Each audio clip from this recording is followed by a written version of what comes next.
Don pictures Akash Bhaskaran தயாரிப்பில் சுதா கொங்குரா இயக்கத்தில் சிவகார்த்திகேயன், ரவி மோகன், அதர்வா, ஸ்ரீலீலா நடிக்கும் பராசக்தி ஜனவரி 10 முதல் திரையரங்குகளில். தமிழ்நாட்டின் வளர்ச்சி பயணத்தில் ஒருவரையும் பின்தங்க விட மாட்டோம், வெல்வோம் ஒன்றாக. நேஷனல் ஆரோக்கியா எக்ஸ்போ நாயுஷ் கான்க்ளேவ் ஜனவரி 9 இருந்து 12 வரைக்கும் Chennai Heartfulness Institute, Babuji memorial Ashram, மணப்பாக்கத்தில். நண்பர்களே, இந்த கூட்டத்தை பார்க்கிறேன். இது எனக்கு போதாது, இது எனக்கு போதாது என்று சொல்வதை விட வள்ளுவருக்கு போதாது. நான் வள்ளுவரை பற்றி பேச வந்திருக்கிறேன். உங்களை பார்க்கிறேன். சற்றொப்ப 550 பேர் இந்த திடலில் நிறைந்திருக்கிறீர்கள். ஆனால் வள்ளுவரை பற்றி பேசுவதற்கு தமிழச்சாதி 3000 4000 திரண்டிருக்க வேண்டும். எதிர்வரும் காலத்தில் திரளும் என்ற நம்பிக்கையை நான் பெறுகிறேன். நண்பர்களே, ஒரு 30 நிமிடங்கள் உங்கள் தொலைபேசியை அணைத்துவிட்டு காதுகளை திறந்து கொள்ளுங்கள். உங்கள் கண்கள் என் கண்களோடு ஒட்டி இருக்கட்டும். உங்கள் இதயத்தின் துடிப்பும் எனது இதயத்தின் துடிப்பும் ஒரே அலைவரிசையில் இணையட்டும். நான் வள்ளுவரை பற்றி இங்கு பேச வந்திருக்கிறேன். வள்ளுவரை பற்றி பேசுவது அல்ல இந்த தலைப்பின் நோக்கம். வள்ளுவரை அறிஞர் என்றும் ஞானி என்றும் முனிவர் என்றும் கொண்டாடி கொண்டிருக்கிற, இதுவரைக்கும் நம்பிக்கொண்டிருக்கிற தமிழ் கூட்டத்திற்கு இல்லை இல்லை, வள்ளுவர் ஞானி மட்டுமல்ல, முனிவர் மட்டுமல்ல, அறிஞர் மட்டுமல்ல, ஒரு பேராசான் மட்டுமல்ல, ஒரு இனத்தின் வழிகாட்டி மட்டுமல்ல, வள்ளுவர் ஒரு கவிஞர் என்று நிறுவுவதற்கு நான் இங்கு வந்திருக்கிறேன். நண்பர்களே, ஏன் வள்ளுவரை கவிஞர் என்று நான் அழுத்தி சொல்கிறேன் என்றால், காதலை பாடுவது எளிது, கவிதை வந்துவிடும். களத்தை பாடுவது எளிது, கவிதை வந்துவிடும்.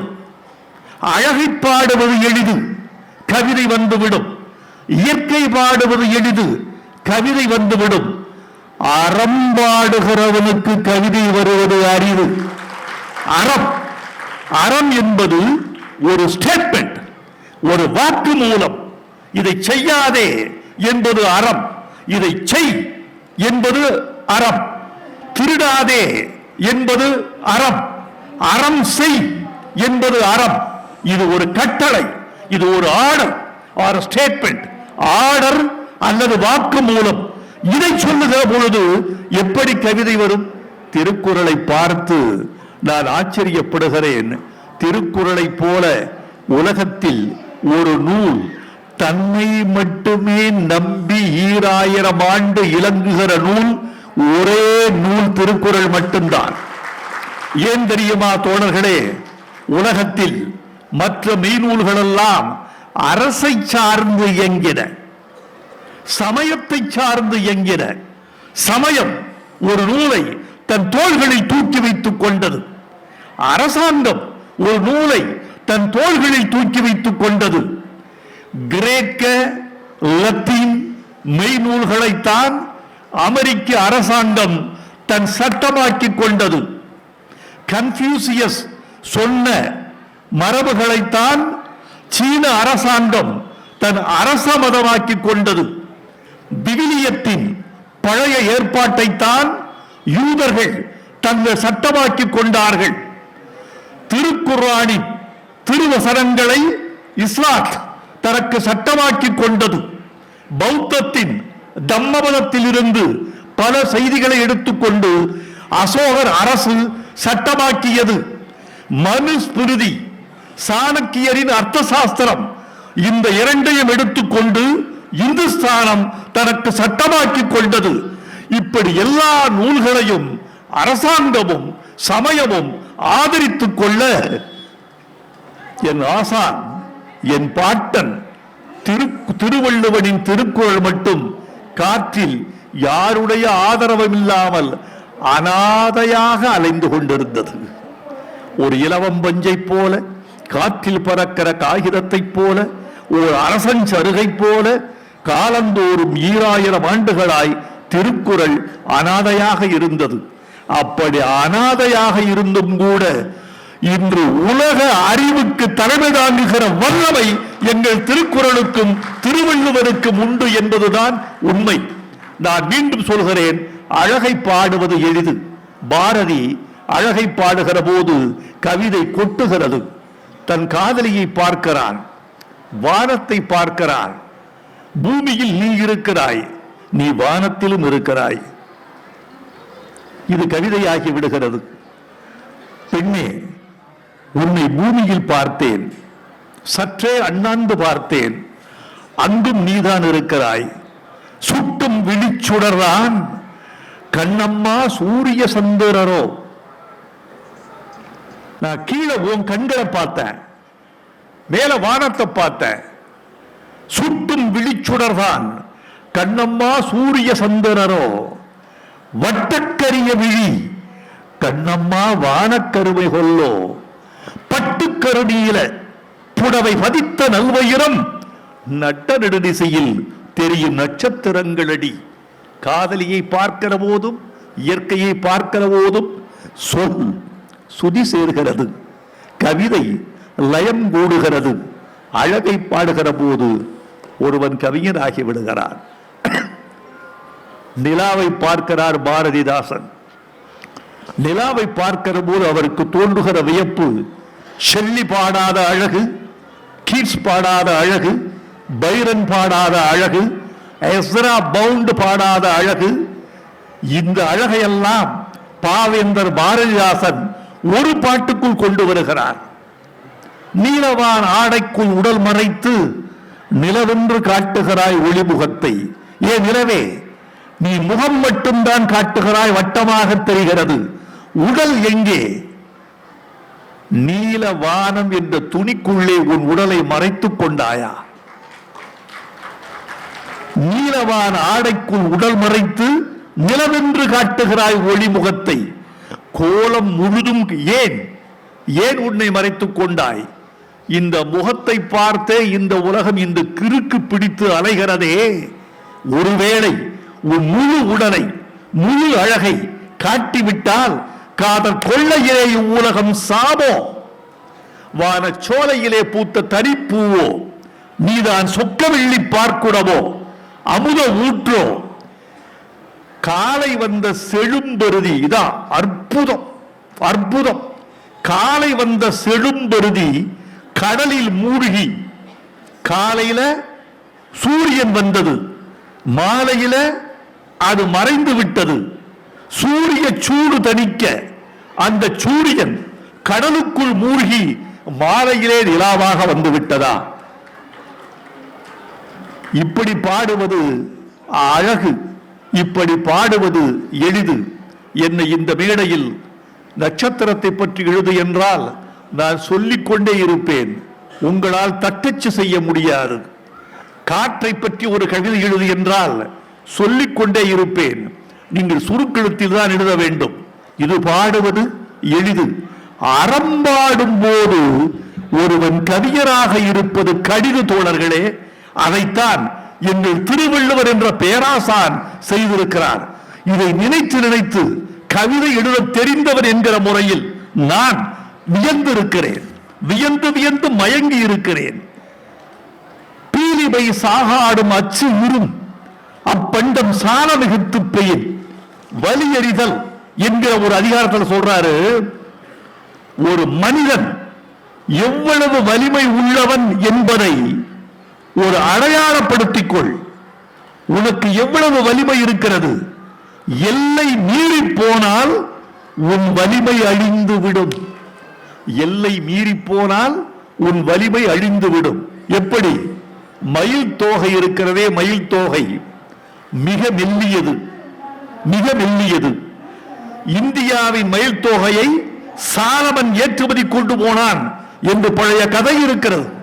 அந்த மயில் தோகை மெல்லிய தோகை, அதை வண்டியில் ஏற்றுகிறார்கள்.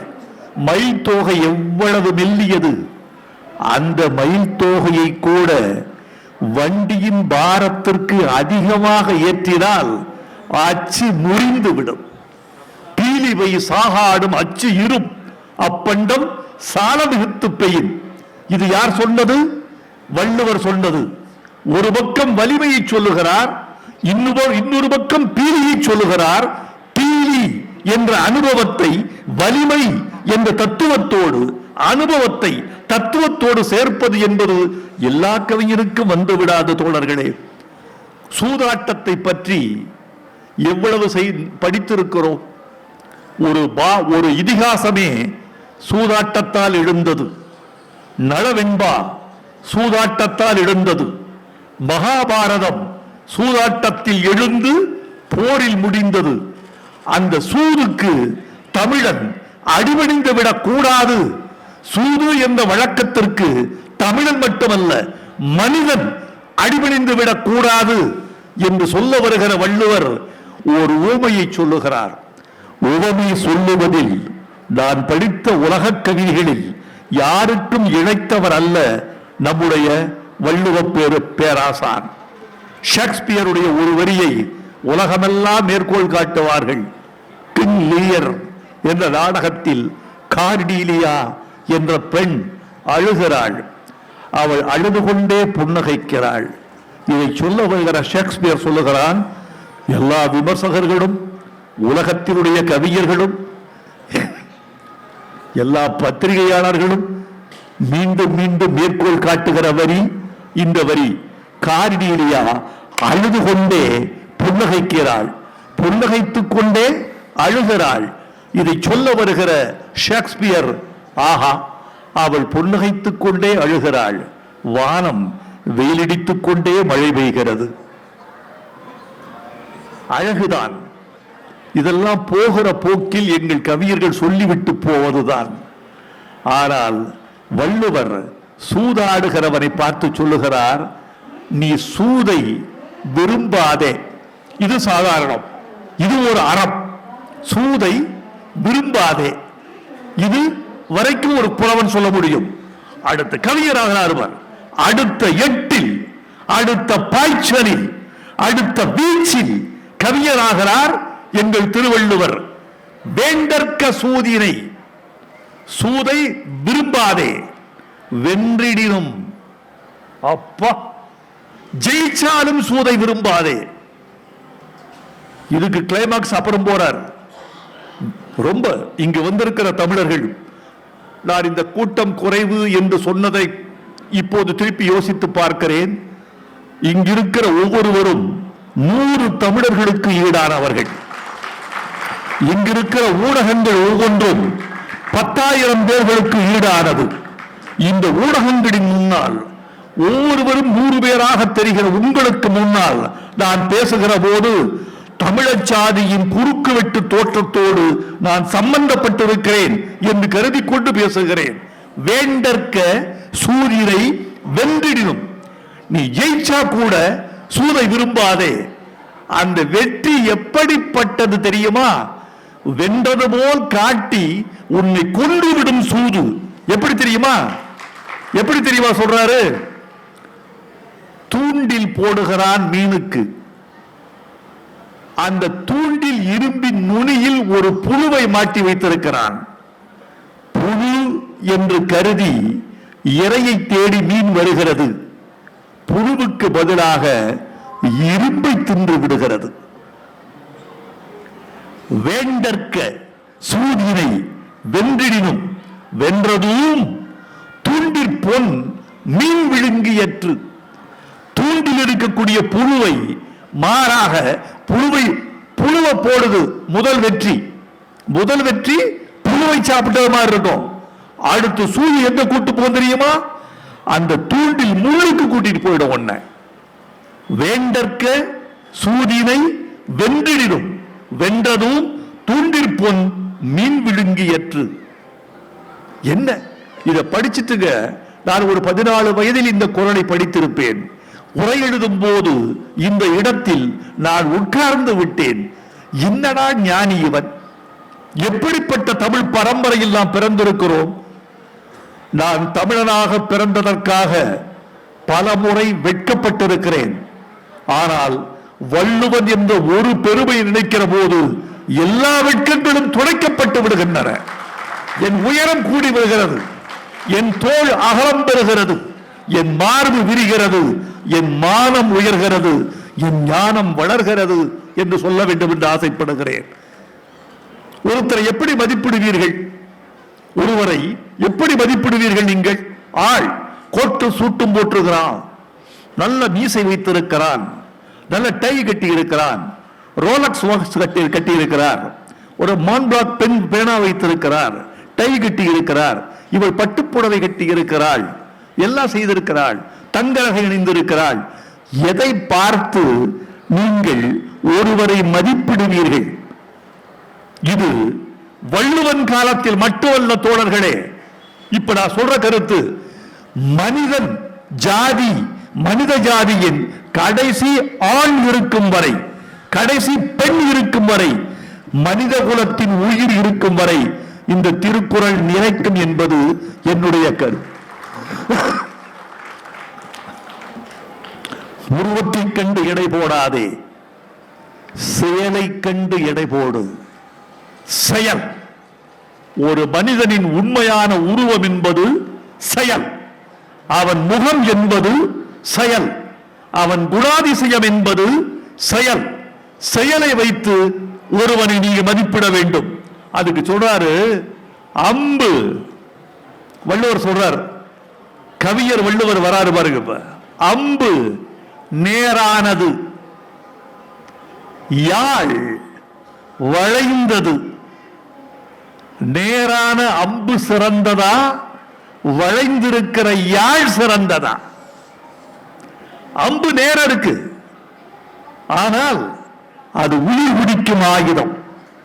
யாழ் வளைந்திருக்கு, அது இசையின் ஜீவிதம். நேரான அம்பு உயிர் குடிக்கும், வளைந்திருக்கும் யாழ் இசை கொடுக்கும். கணை கொடிது, கணை கொடிது, யாழ் கோடு செவ்விது. கணை நேராக இருக்கிற கணை கொடுமையானது, யாழ் கோடு செவ்விது. யாழின் வளைந்திருக்கிற வடிவம் இனியது, நல்லது. அதனால் என்ன செய்யணும்னா, அங்கு அன்ன வினைபடுபாலால் குழல். அம்பு நேராக இருந்தாலும் உயிர் குடிக்கிறது, கெட்டது. யாழ் வளைந்திருந்தாலும் இசை கொடுக்கிறது, அது வளைந்திருக்கிறது, ஆனாலும் இனிமை தருகிறது. அதனால் நேராக இருக்கிறான் ஒருவன் என்று நம்பி விடாதே. ஒருவன் வளைந்திருக்கிறார் என்று மாற்றுத்திறனாளியை நீ தள்ளிவிடாதே. வளைந்தவன் நல்லவனாக இருப்பான், நிமிர்ந்தவன் தீயவனாகவும் இருப்பான். நிமிர்ந்தவன் எல்லாம் தீயவன் அல்ல, வளைந்தவன் எல்லாம் நல்லவன் அல்ல. நிமிர்ந்தவனிலும் கெட்டது உண்டு, வளைந்தவனிலும் நன்மை உண்டு. இப்படி ஒரு அழகு செய்கிறார். நண்பர்களே, 2000 ஆண்டுகளாக தமிழ் குடியில் ஒரு குரல் ஓடிக்கொண்டே இருக்கிறது. 2000 ஆண்டுகளாக தமிழ்நாட்டில் ஒரு குரல், தமிழ்நாட்டின் முதல் குரல், புரட்சி குரல், வள்ளுவர் குரல். வள்ளுவர் குரலும் வள்ளுவர் குரலும் தமிழ்நாட்டின் முதல் குரல், குடிக்கு எதிரான குரல். அவ்வை கள்ளருந்து இருக்கிறாள், அதியமான் கள்ளருந்து இருக்கிறான். இது உண்டு. கள் என்பது நம் தமிழர்களின் ஒரு பானமாகவே இருந்திருக்கிறது. கள் உண்ணல் என்பது தமிழர்களின் கலாச்சாரத்தில் ஊறி இருக்கிறது. அது அளவாக இருந்த வரைக்கும் சமூக கேடு இல்லை. அளவுக்கு அதிகமாக போகிற போது அது நம்முடைய வசத்தில் இல்லை. வந்திருக்கிற புள்ளி விவரத்தை சொன்னால் நீங்கள் ஆடி போவீர்கள். ஐநா சபை ஒரு அறிக்கை கொடுத்திருக்கிறது. 15 வயதிலிருந்து 64 வயதுக்கு உட்பட்ட மனித குலத்தில் மொத்தம் 30 கோடி பேர் போதைக்கு அடிமையாகி இருக்கிறார்கள் உலகத்தில். 30 கோடி. 2021 21 கோடியாக இருந்த இந்த போதை பழக்கத்தின் எண்ணிக்கை 2025 30 கோடியாக வளர்ந்திருக்கிறது. 3 கோடியே 1 லட்சம் பேர் கஞ்சாவுக்கு அடிமையாக இருக்கிறார்கள். 2.7 லட்சம் பேர் ஓபியம் அடிமையாக இருக்கிறார்கள். மது ஒரு பக்கம், போதை ஒரு பக்கம். இந்த மதுவும் போதையும் இந்த மனித குலத்தினுடைய ஒட்டுமொத்த மனித வளத்தை உறிஞ்சி இருக்கிறது. இதை சொல்வதற்கு எனக்கு உரிமை இருக்கிறது, இதை சொல்வதற்கு எனக்கு தகுதி இருக்கிறது. மனிதா, போதையை விட்டு வெளியே வா. மனிதா, கள்ளுண்ணாதே. 2000 ஆண்டுகளுக்கு முன் வள்ளுவர் சொன்ன சொல்லை மீண்டும் சொல்ல வேண்டிய இடத்தில் இருக்கிறோம். ஒட்டுமொத்த மனித குலம் தடுமாறுகிறது. நண்பர்களே, எனக்கு ஒரு தோட்டம் இருக்கிறது ஊரில். அந்த தோட்டத்தின் காவலாளி ஒருத்தரை தேடிக்கொண்டிருந்தேன். ஒரு காவலாளிக்கு வயதாகிவிட்டது, ஓய்வு பெற்று விட்டார். இன்னொரு காவலாளி வேண்டும் என்றேன். இதுவரைக்கும் காவலாளி கிடைக்கவில்லை. நம்ப மாட்டீர்கள், என்னுடைய 3ஆம் நிபந்தனை அவர் 12 மணி நேரம் பணியாற்ற வேண்டும் என்பது. 2ஆம் நிபந்தனை அவர் பணியில் தூங்கக்கூடாது என்பது. என்னுடைய இந்த 2 நிபந்தனைக்கு ஓகே. இந்த 2 நிபந்தனைக்கு ரொம்ப பேர் வந்துட்டாங்க. முதல் நிபந்தனை அவர் குடி அற்றவராக இருக்க வேண்டும் என்பது. ஆச்சரியமா இல்ல? வைரமுத்துவுக்கு பல பேரை தெரியும், எல்லா சமூகத்திலும் ஆள் இருக்கிறார்கள். எல்லாருக்கும் சொல்லி வைக்கிறேன், குடி இல்லாத ஒரு மனிதனை எனக்கு காவலாளியாக கொண்டு வர முடியுமா என்றால் சமூகத்தில் தயக்கம் இருக்கிறது. ஒரு காலத்தில் மாரிச்சாமி வீடு எங்க இருக்கு? அதோ அங்க ஒரு குடிகாரன் வீடு இருக்கும், அதுக்கு பக்கத்து வீடு.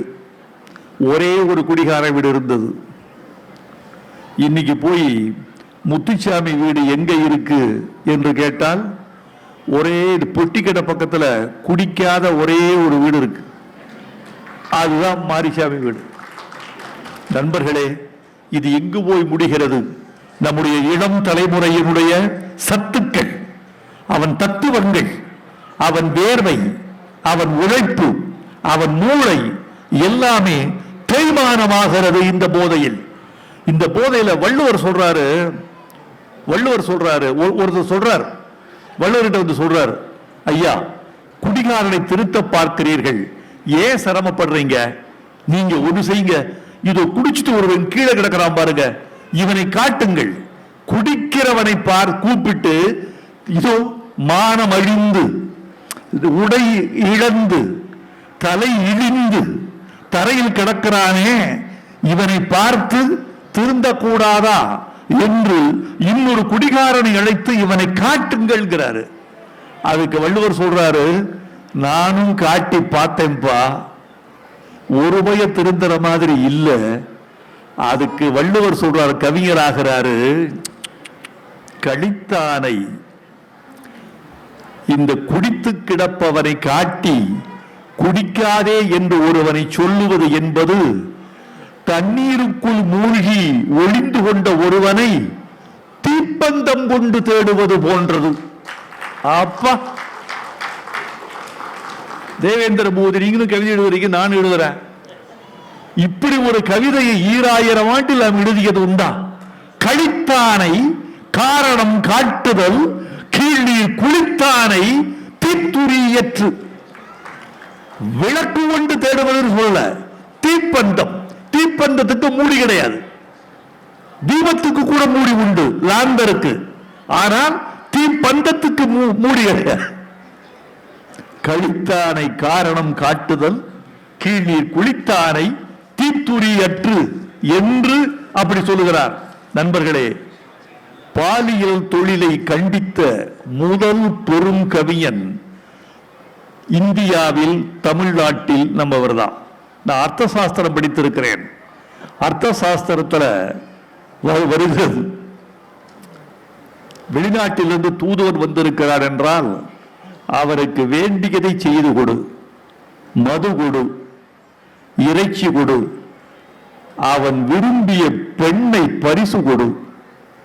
அர்த்த சாஸ்திரத்தில் எங்க திருக்குறள் நாகரிகத்தின் உச்சம், பண்பாட்டின் உச்சம். அறிவின் உச்சம், மனித மாண்பின் உச்சம். அவர் பரத்தமையை கண்டிக்கிறார். இதைவிட பரத்தமையை கண்டித்து ஒரு அனுபவத்தை சொன்னவர் யாரும் இல்லை. அறியாத பெண்ணோடு எப்படி நீ மோகிக்கிறாய், எப்படி தழுவுகிறாய், எப்படி உரையாடுகிறாய். ஒரு ஆணும் பெண்ணும் கூடுவதற்கு மிக மிக முக்கியமானது ஒருமித்த உணர்ச்சி. ஆண் உணர்ச்சியோடு பெண் ஒத்து போகவில்லை என்றாலும், பெண்ணின் உணர்ச்சியோடு ஆண் ஒத்து போகவில்லை என்றாலும் அது ஒருதலை காமம், ஒருவர் மட்டும் இயங்குவது. பால் உணர்ச்சி என்பது இருவரும் சேர்ந்து இயங்குவது. ஒருவர் மட்டும் இயங்குவதற்கு பெயர் காமம் அல்ல, காதலும் அல்ல, கலவியும் அல்ல. ஆனால் பரத்தமை கொண்டவள், ஆனால் உன்னோடு உறவாடுகிறாள், நீ அவளோடு உறவாடுகிறாள். இது எப்படி தெரியுமா இருக்கிறது? ஒரு பரத்தையை பற்றி ஒரு பேட்டி எடுத்தார்கள். அந்த பரத்தையை பற்றி எடுத்த பேட்டியில் அந்த நேரத்தில் நீ சுகிக்கிறாயா இல்லை வெறுக்கிறாயான்னு ஒரு கேள்வி. ஒரு பாலியல் தொழிலாளியை பற்றி கேள்வி. அந்த நேரத்தில் நீ சுகிக்கிறாயா வெறுக்கிறாயா? ஒரு பாலியல் தொழிலாளி சொன்ன பதில், அந்த நேரத்தில் நான் சுவரில் ஓடுகிற பல்லியை வேடிக்கை பார்த்து கொண்டிருப்பேன். எனக்கு இதுல ஈடுபாடு இல்லை. ஈடுபாடு இல்லாத ஒன்றில் எப்படி நீ இணைகிறாய், எப்படி கலப்பாய், எப்படி கரைவாய்? ஒரு கலத்தல் என்பது கரைதல், இணைதல், உருகுதல், உறைதல், இரண்டு மற்று ஒன்றாகி போதல், இரண்டு தேகங்கள் ஒன்று கூடி ஒரே உயிராய் ஒரே உடலாய் ஆகி போகுதல். வள்ளுவர் சொல்றாரு, இங்க வர்றாரு கவிஞர் வள்ளுவர். பொருட்பெண்டிர் பொய்மை முயக்கம். பொருள் வாங்கி கொள்கிற பரத்தையோடு நீ கொள்கிற பொய்யான தழுவல் என்பது எதை போன்றது? அங்கதான் வருது கவிதை. இந்த பொய்யான முயக்கம் எதை போன்றது? வள்ளுவர் சொல்றார், இருட்டில் இருட்டில் முகந்தெரியாத பிணத்தை தழுவுவது. இருட்டில் முகந்தெரியாத பிணத்தை தழுவுவது போன்றது. எப்பா, இதை நான் ஒருத்தர் சொன்ன, ஒரு பெரியவர்கிட்ட, ஒரு 80 வயது பெரியவர்கிட்ட சொன்ன இந்த குரலை இப்படி இல்லாம வள்ளுவர் சொல்லி இருக்காரு. அவங்களுக்கு இந்த அறம்பொருள் அது மட்டும் தெரியுது, இது தெரியல. இதையும் வள்ளுவர் சொல்லி இருக்கார். இதுல ரொம்ப முக்கியமான கருத்து, இருட்டறையில் பிணந்தழியற்று அப்படி இருந்தா அதுல கொஞ்சம் பொருள் இருக்கு. இருட்டறையில் தன் தந்தையின் பிணத்தை தழுவுதல் உணர்ச்சி இருக்கும், தாயின் பிணத்தை தழுவுதல் உணர்ச்சி இருக்கும், தமையன் பிணத்தை தழுவுதல் உணர்ச்சி இருக்கும், அழலாம். ஏதில் பிணம்? முகந்தெரியாத, பெயர் தெரியாத, பால் தெரியாத. நான் சேர்த்துக்கிட்டேன் இதை.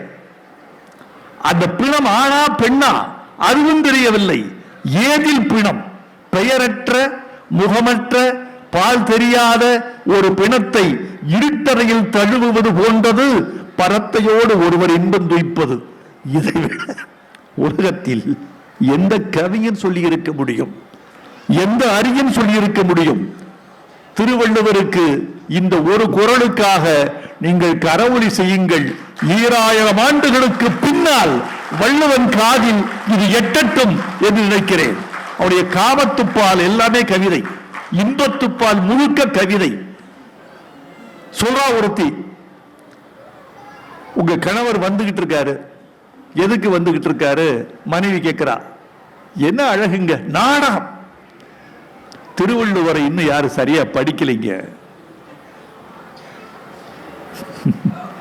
சும்மா விளம்பரம், வியாபாரம், சும்மா எல்லாரும் சொல்றாங்க, நம்மளும் சொல்லுவோம். ஜனகணமனுக்கு எத்தனை பேருக்கு அர்த்தம் தெரியும்?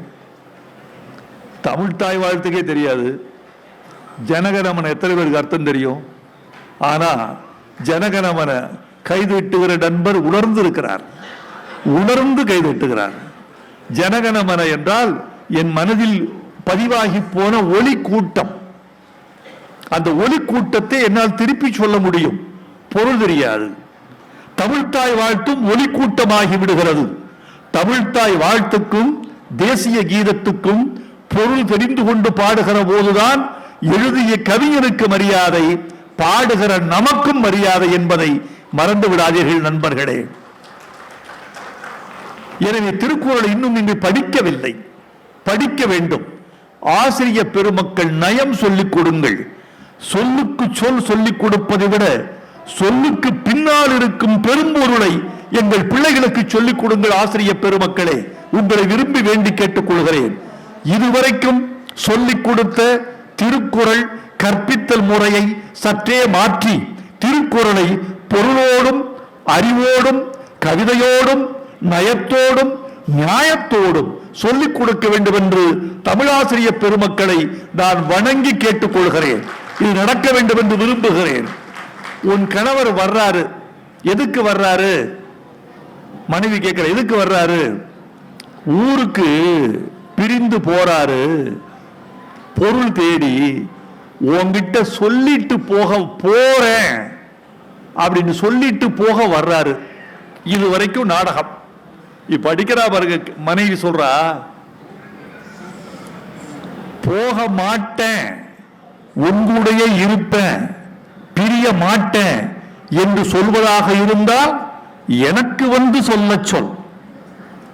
நுட்பமா பாருங்க. போக மாட்டேன், இங்கேயே இருக்கேன், பிரிய மாட்டேன் என்று சொல்வதாக இருந்தால் எனக்கு வந்து சொல்ல சொல். இல்ல போகத்தான் போறேன் என்று சொன்னால் அவர் திரும்பி வரும்போது யார் உயிரோடு இருப்பார்களோ அவர்களுக்கு சொல்லி சொல். செல்லாமை உண்டேல் எனக்குறை, மற்றும் வல்வரவு வாழ்வார்க்குறை. யார் உயிரோடு இருப்பார்களோ அவர்களுக்கு போய் சொல், எனக்கு சொல்லாதே. இது வள்ளுவர். காளிதாசன் சொல்லாதது, கம்பன் சொல்லாதது. எனக்கு ஒரு திருக்குறள் எழுதியிருக்கிறேன் முன்னுரையில். ஒரு பெரிய தமிழுக்கு ஒரு தவக்குறைவு இருந்திருக்கிறது. தமிழ் ஒரு தவக்குறைவு செய்திருக்கிறது. என்னவென்றால், திருவள்ளுவரை மட்டும் ஒரு காவியம் எழுதச் சொல்லி தமிழ் ஆணையிட்டிருந்தால் அது உலகத்தை வெல்லுகிற காவியமாக இருந்திருக்கும். அவ்வளவு கவிதை ஆற்றல் வள்ளுவருக்கு வாய்த்திருக்கிறது. இல்ல. அப்புறம் இங்க பாருங்க, விண்மீன்களை முட்டாள்கள் என்று திட்டுகிறார் வள்ளுவர். யாருக்காவது தோணுமா? விண்மீன்களே, நீங்கள் முட்டாள்கள், ஏன் துடிக்கிறீர்கள், ஏன் கண்ணடிக்கிறீர்கள்? ஓஹோ, ஒரு பெண் இருக்கிறாள், அழகிய பெண், பக்கத்தில் நிலா இருக்கிறது. இதில் எது நிலா, எது அவள் முகம் என்று கண்டுபிடிக்க முடியவில்லை. அதனால் நீங்கள் கண்ணடித்து கலங்குகிறீர்கள். உங்களுக்கு தெரியல, எது நிலா எது முகம்னு தெரியல, மின்னிக்கிட்டே இருக்கிறீங்க, கண்டுபிடிக்க முடியல. இது வள்ளுவருடைய ஒரு குறள். அடுத்த குறள்ல விடை சொல்றார். முகனும் மதியும் முகனும் அறியா பதியில் கலங்கிய மீன். அது வரைக்கும் வர்றாரு. அப்புறம் சொல்றாரு, இது கூட தெரியலையா உங்களுக்கு? இதுல எது நிலா எது முகம் தெரியலையா? நிலா தேஞ்சு தேஞ்சு வளரும். என் அழகு கண்ணு முகம் தேயவே தேயாது. விண்மீன்களே, உங்களுக்கு அறிவில்லையா? நிலா தேய்ந்து தேய்ந்து வளரும், என் அழகு கண் தேய மாட்டாள். இது ஒரு சாட்சி போதுமா? இன்னொரு சாட்சி வேண்டுமா? இன்னொரு சாட்சி சொல்றேன். என்ன சாட்சி? வளர்ந்த பிறகு, நிலா வளர்ந்த பிறகு நிலவின் முகத்தில் ஒரு கரை உண்டு. என் அழகு கண்ணின் முகத்தில் கரை இல்லை. கரையும் கிடையாது, தேய்தல் என்ற குறையும் கிடையாது. விண்மீன்களே, அறிவிருக்கிறதா? இதை வைத்து கண்டுபிடிக்க முடியாதா எது நிலா எது அவள் முகம் என்று? அப்பா நண்பர்களே, ஒரு அழகான விஷயத்தை சொல்லி நிறைவு செய்ய வேண்டும் என்று ஆசைப்படுகிறேன். அழகை பாடுவதில் தமிழனுக்கு இணையான மொழி எதுவும் இல்லை. அழகை ஆராதித்தவன், அழகையே கடவுளாக தொழுதவன். முருகன் என்ற சொல்லுக்கே அழகன் என்று பெயர், முருகு என்ற சொல்லுக்கே அழகு என்று பெயர். ஏனென்றால் அழகே கடவுள், கடவுளே அழகு என்று கண்டவன் தமிழன். எது எது அழகோ அதெல்லாம் கடவுள், எது எது கடவுளோ அதெல்லாம் அழகு. இப்படிப்பட்டவன் தமிழன். இப்படி இயற்கையை துய்த்தவன். குறிஞ்சியிலும் முல்லையிலும் மருதத்திலும் நீதரிலும் பாலையிலும் அழகை ஆராதித்து ஆராதித்து வாழ தலைப்பட்டவன் தமிழன். அப்படிப்பட்ட தமிழன் எப்படியெல்லாம் அழகை துய்த்திருப்பான், நினைத்திருப்பான் என்று பாருங்கள். அதில் உச்சம் வள்ளுவர் என்று கருதுகிறேன். சங்க இலக்கியத்தில் ஒரு பாட்டு இருக்கு, ஒரு பெண் அழகி, மிக முக்கியமான பாட்டு. தமிழில் யாரும் மறுக்க கூடாத, மறுதலிக்க முடியாத, மேற்கோள் காட்டத்தக்க, தெரியாதிருந்தால் தெரிந்து கொள்ள, எழுதாதிருந்தால் எழுதிக் கொள்ள நான் சொல்லுகிற இந்த பாட்டு பயன்படும். பெண்ணே, ஏன் வெளியே வந்த? தண்ணீர் எடுக்க குடத்தோடு ஏன் ஆற்றுக்கு போனாய்? அங்க பார், 4 பேர் மயக்கம் போட்டு கொடுத்து கிடக்கான், இங்க ரொம்ப பேர் செத்து கிடக்கான். நாட்டில் அவன் பைத்தியம் பிடிச்சிருச்சு தெருவில். எப்படி நீ இந்த அழகை வைத்துக் கொண்டு எப்படி சொல்லாம கொல்லாம நீ வீதி வீடியா வர்ற? யார் மேல தப்பு? உன் மேல தப்பா? இல்ல. இது நடக்கும் என்று தெரிந்தும் கூட உன்னை வெளியே விட்டார்களே உங்கள் பெற்றோர்கள், தாய் தந்தையர், அவர்கள் மீது தவறா? உன் மீதும் தப்பு இல்ல, நீ வெளியே வந்துட்ட. உன்னை வெளியே விட்ட அந்த அப்பா அம்மா, அவங்க மேலேயும் தப்பு இல்ல. பிறகு யார் மேல தப்பு? அரசன் மீது தப்பு. அடப்பாவி, ஒரு பெண் வீதி வழி போகிறாள், பைத்தியம் பிடித்து அலைகிறார்கள் இளைஞர்கள், விழுந்து மயக்கம் அடைகிறார்கள். அரசனுக்கும் இதுக்கும் என்ன சம்பந்தம்? புலவன் சொல்றான், ஒரு மத யானை, ஒரு யானைக்கு மதம் பிடித்து விட்டது. அந்த மத யானை ஆற்றுக்கு தண்ணீர் குடிக்க செல்கிறது. அப்படி சென்றால் மத யானை வருகிறது, எல்லாம் கதவை சாத்திக் கொள்ளுங்கள், மத யானை வருகிறது, எல்லோரும் கதவை சாத்திக் கொள்ளுங்கள், மத யானை வருகிறது, வீதியில் யாரும் நடமாடாதீர்கள் என்று பறைய அறிவித்த பிறகுதான் மத யானையை ஆற்றுக்கு அழைத்து செல்வார்கள். அது அரசனுடைய கடமை. அப்படி இந்த பெண் வெளியே வர்றா என்று பறையறியவே விட்டே ராஜா, நீதாப்பா தப்பு.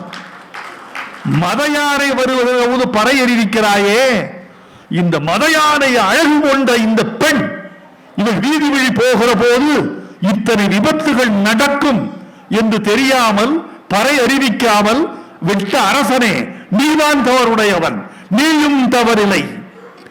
உன்னை புறங்கடை போலரை விட்ட நுமரும் தவறிலர். நிறையடி கொள்யானை நீர்க்கு விட்டாங்கு, நிறையடி கொள்யானை நீர்க்கு விட்டாங்கு, பறையறைந்து அல்லது செல்லற்க வென்னா இறையே தவறுடையான், அரசனே தவறுடையவன். ஒருத்தி அழகி என்பதை அரசன் மீது பழி போட்டு எப்படியெல்லாம் சொல்லி இருக்கிறான் தமிழன். என்ன அழகு! இந்த கோட்டோவியத்துக்கு இணையாக வேறொரு ஓவியம் இருக்க முடியுமா? இவர்களை எல்லாம் நம்ம திருவள்ளுவர் என்ற தாடிக்காரன் தாண்டி விடுகிறான். திருவள்ளுவர் என்ற தாடிக்காரன் தாண்டி விடுகிறான். அதோ போகிறாளே ஒரு பெண், அழகி, 16 வயது பெண், வாலிப வாழிப்பு உள்ளவள்.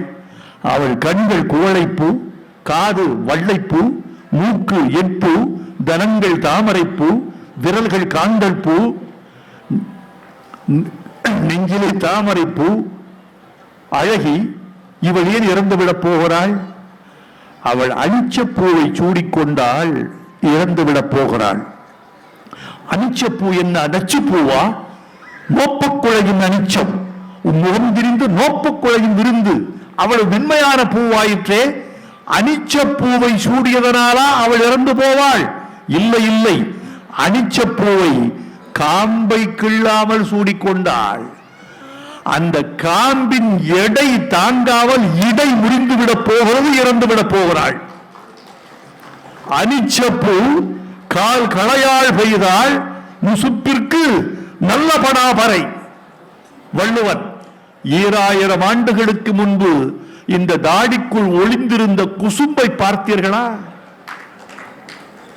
2000 ஆண்டுகளுக்கு முன்பு என் பாட்டன் எவ்வளவு காதலனாக இருந்திருக்கிறான், கலைஞனாக இருந்திருக்கிறான், ரசிகனாக இருந்திருக்கிறான், வாழ்க்கையை எப்படி தூய்த்திருக்கிறான். அந்த மகாகவிக்கு வணக்கம். நண்பர்களே, திருவள்ளுவரை உள்ளத்துக்குள்ளும் இல்லத்துக்குள்ளும் ஏற்றுங்கள். தேவேந்திர பூபதி இங்கே பேசுகிற போது கடைசியாக ஒரு வார்த்தையை சொல்லிவிட்டு போனார். தமிழை நீங்கள் பாதுகாக்க வேண்டும், தமிழர்கள் தமிழாக பேச வேண்டும் என்று சொல்லிவிட்டு போனார். நண்பர்களே, தமிழ் புனல் கொண்டது கொஞ்சம், அனல் கொண்டது கொஞ்சம், மணல் கொண்டது கொஞ்சம். அனலும் புனலும் மணலும் கொண்டது போக, திண்டது போக, புதைத்தது போக மிச்சம் உள்ளதுதான் தமிழ். இந்த தமிழை ஒவ்வொரு தமிழனும் தன் வீட்டு சொத்தாக, நாட்டு சொத்தாக கொள்ள வேண்டும். வாழ்க திருவள்ளுவர், வெல்க திருக்குறள், வளர்க எங்கள் தமிழர்கள் என்று வாழ்த்தி விடைபெறுகிறேன். நன்றி, வணக்கம். நேஷனல் ஆரோக்கியா எக்ஸ்போ அண்ட் நம்ம சென்னையில் மணப்பாக்கத்தில் உள்ள Heartfulness Institute, Babuji Memorial Ashram. January 9 to 12. Click the link below and register. Nakkheeran டிவிக்கு சப்ஸ்கிரைப் செய்யுங்கள். உங்கள் ஆதரவே எங்கள் பலம். ஆசிரியர்களுக்கு நண்பனாகவும் மாணவர்களுக்கு ஆசானாகவும் திகழும் தேர்வு வழிகாட்டி. ஒவ்வொரு பாடத்திற்கும் அனுபவமிக்க ஆசிரியர்களின் துல்லியமான தெளிவான விடைகள். CNC இருக்கு, தேர்வு பயம் எதற்கு? இது தீரன் பப்ளிஷிங் ஹவுஸ் விற்பனை வெளியீடு.